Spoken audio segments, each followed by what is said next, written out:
فنون لطیفہ سے وابستہ شہر کراچی کے مقامی فنکاروں کو آرٹس کونسل کی ممبرشپ نہ دینا یقیناً آرٹس کونسل کی موجودہ انتظامیہ کا شہر کراچی سے وابستہ فنکاروں سے محبت کا منہ بولتا ثبوت ہے۔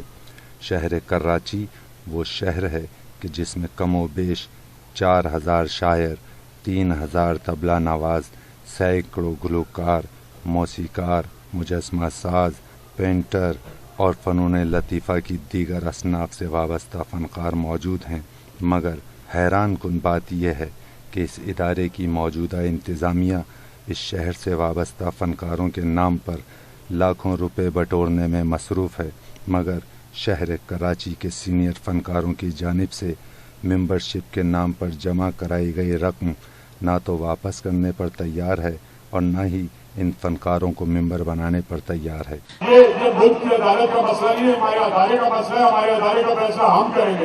انتظامیہ کے اس رویے سے مقامی فنکاروں میں تشویش پائی جاتی ہے۔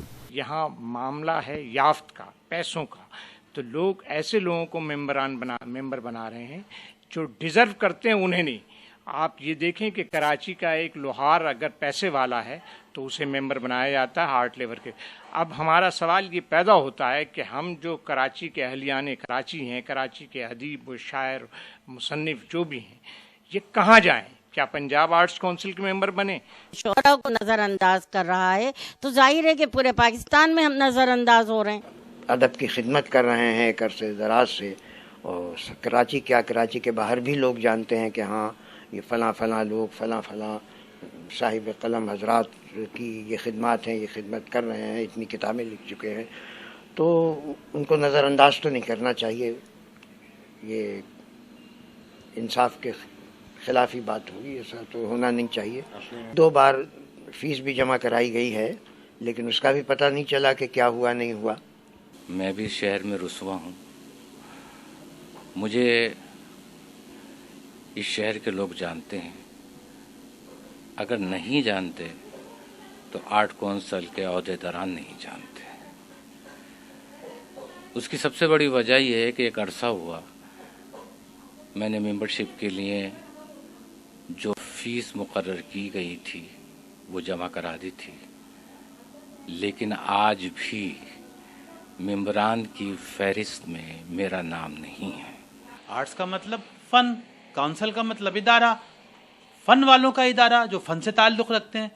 اب اس شہر کی آرٹس کونسل ہے، Karachi arts council, no doubt سارے پاکستان کے ادیبوں، شاعروں، مصوروں کا حق ہے، لیکن بنیادی حق اس شہر کے رہنے والے ادیبوں، شاعروں، فنکاروں کا ہے۔ اور جب آپ مہمانوں کو دے رہے ہیں، کسی نے ڈونیٹ کر دیا ان کو دے رہے ہیں، لیکن آپ ان بڑے لوگوں کو نظر انداز کر رہے ہیں، ان کو آپ بلا کے ممبرشپ نہیں دے رہے ہیں، جو واقعی فنکار ہیں، جو واقعی لکھنے والے ہیں، تخلیق کار ہیں۔ نصیر کوٹی مثال ہیں، رؤوف نیازی مثال ہے۔ رؤوف نیازی پاکستان میں جدیدیت کے بارے میں سب سے زیادہ معلومات رکھنے والا ایک ادیب ہے، اس کے پاس ممبرشپ نہیں ہے، وہ کہتا ہے ہمیں تو کبھی بلایا ہی نہیں کسی تقریب میں۔ اردو بولنے والے شعراء کے ساتھ جو نامناسب رویہ برتا جاتا ہے وہ قابل برداشت نہیں ہے، اور اس کی جتنی مذمت کی جائے کم۔ آرٹس کونسل میں ممبرشپ سازی ان لوگوں کا حق پہلے ہے جو فنون لطیفہ سے تعلق رکھتے ہیں اور فن اور ادب سے تعلق رکھتے ہیں۔ اس سے پہلے کہ وہ مایوس ہوں، نا امید ہوں، ان کی ممبرشپ فوری ہونی چاہیے۔